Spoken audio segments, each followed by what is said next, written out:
નમસ્કાર મિત્રો આજે તમારી સમક્ષ મંગળ ભગવાનને મજબૂત કરવા માટે માં બગલામુખી જેને પિતાંબરી માં પણ કહેવામાં આવે છે એની સાધના કઈ રીતે કરવી જોઈએ, શું નિયમ છે અને એ સવિસ્તાર સાથે આજે દરેક ચર્ચા કરશું।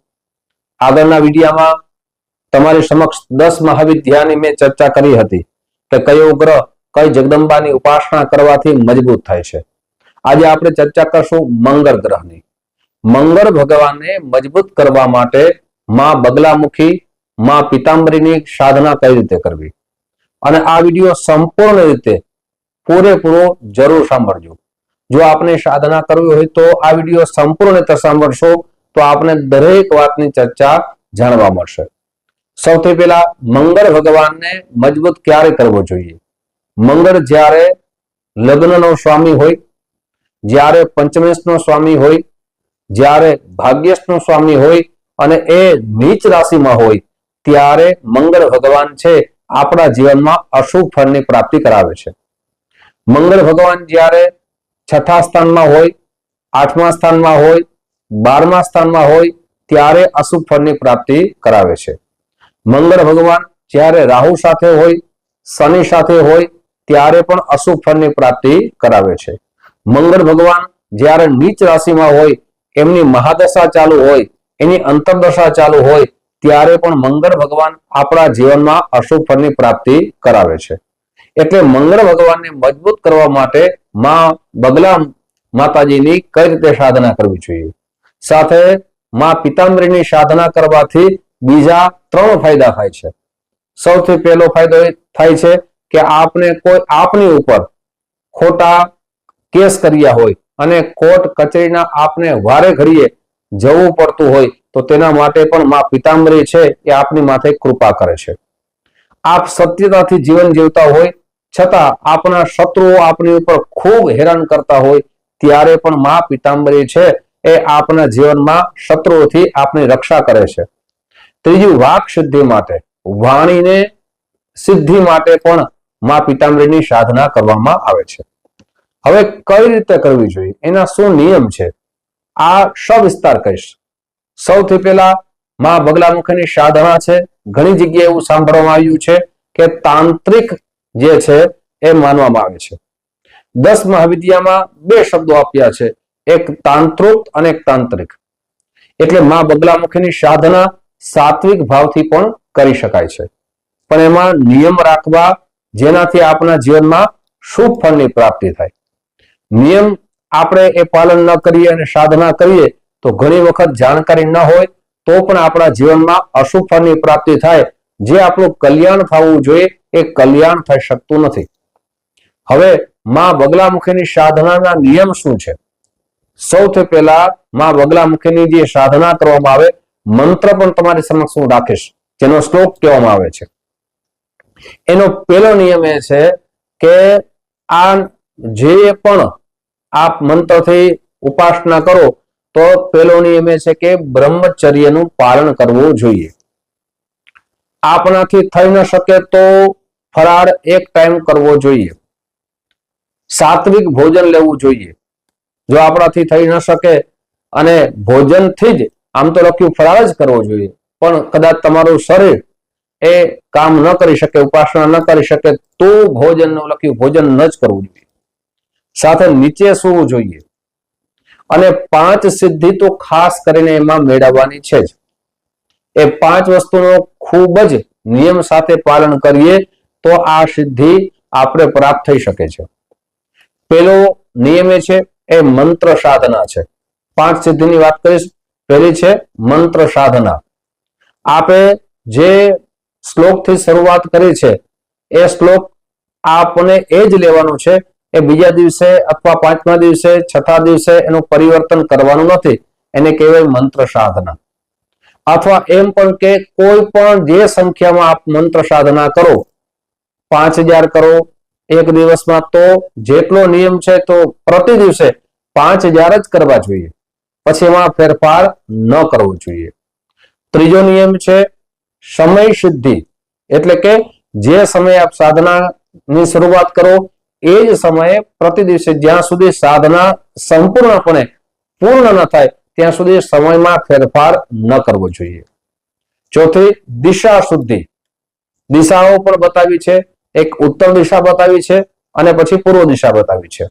તો એક દિવસે પૂર્વ દિશામાં કરીએ, બીજા દિવસે ઉત્તર દિશામાં, તો પણ એનું ફળ મળતું નથી. એટલે દિશા શુદ્ધિ.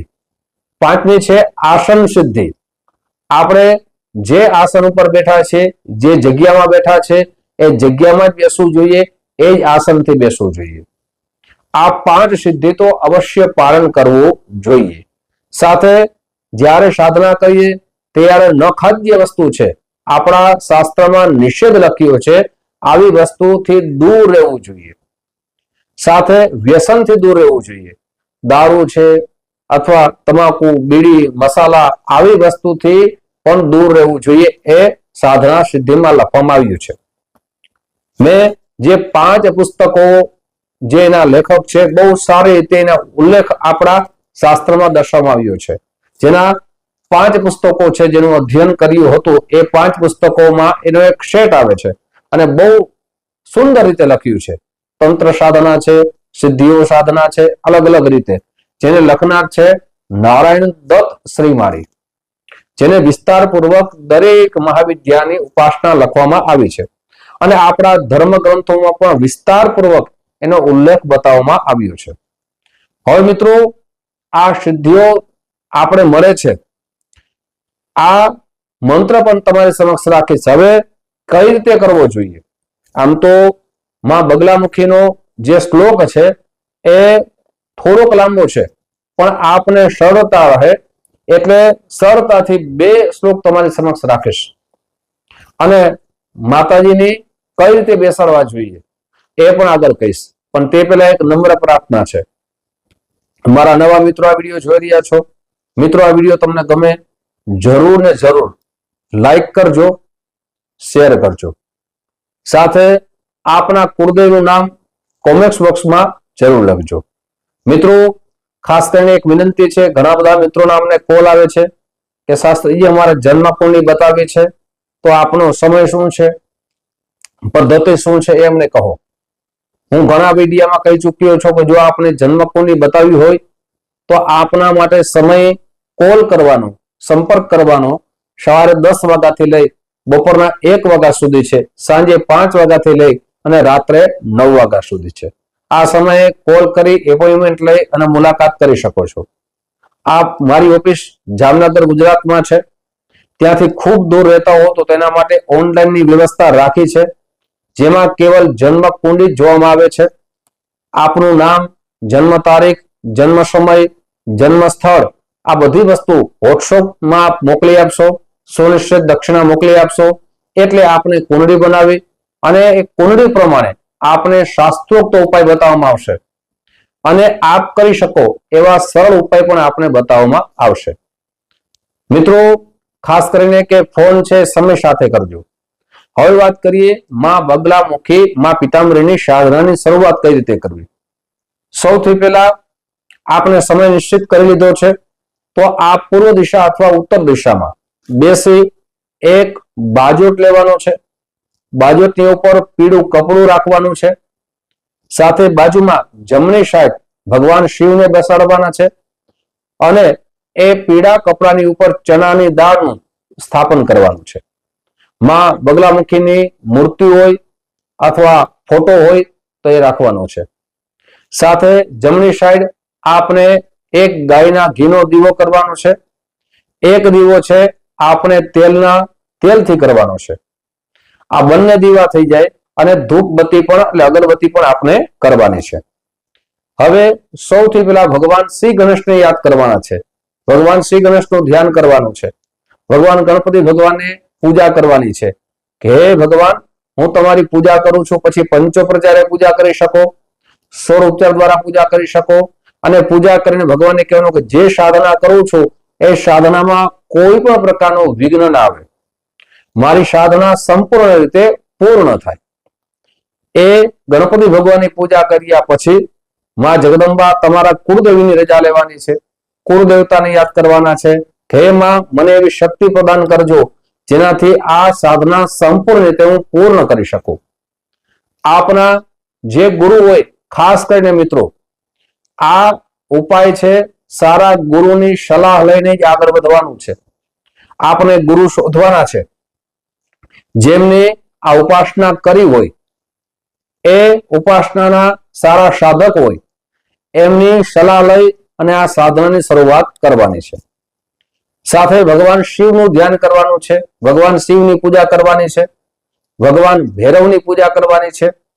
એ પંચાયત પૂજા કરી અને સૌથી પહેલા જે આસન ઉપર બેસવાનું છે, 2 માળા આપ રાખી શકો.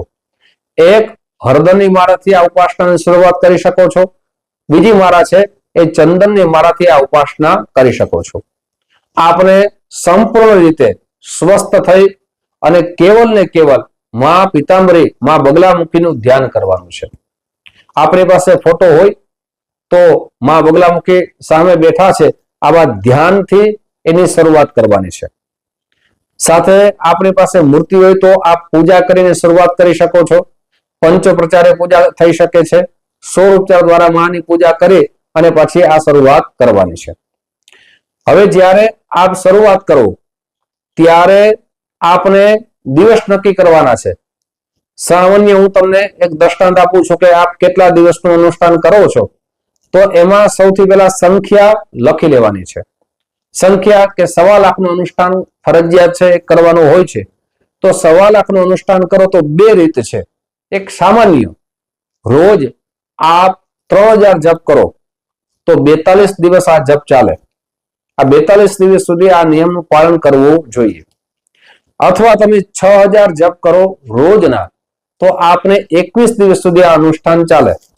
આપનું શરીર જે પ્રમાણે આપ વધારે માળા કરો તો એટલા દિવસનો નિયમનું પાલન કરવું. એક જ સંખ્યા એટલે એક સંખ્યામાં જપ કરવાના છે. જેમ કે મેં વાત કરી 3000 જપ તો રોજના 3000 જપ કરવાના, 6000 જપ કરો તો રોજ 6000 જપ કરવાના છે. આ રીતે એકી સંખ્યામાં જ આપણે આ માળાની શરૂઆત કરવાની છે. હવે એમનો જે મંત્ર છે એ આપ ખાસ કરીને લખી લેજો. અને મિત્રો, કોઈ પણ સાધના છે એ 2 રીતે થઈ શકે છે.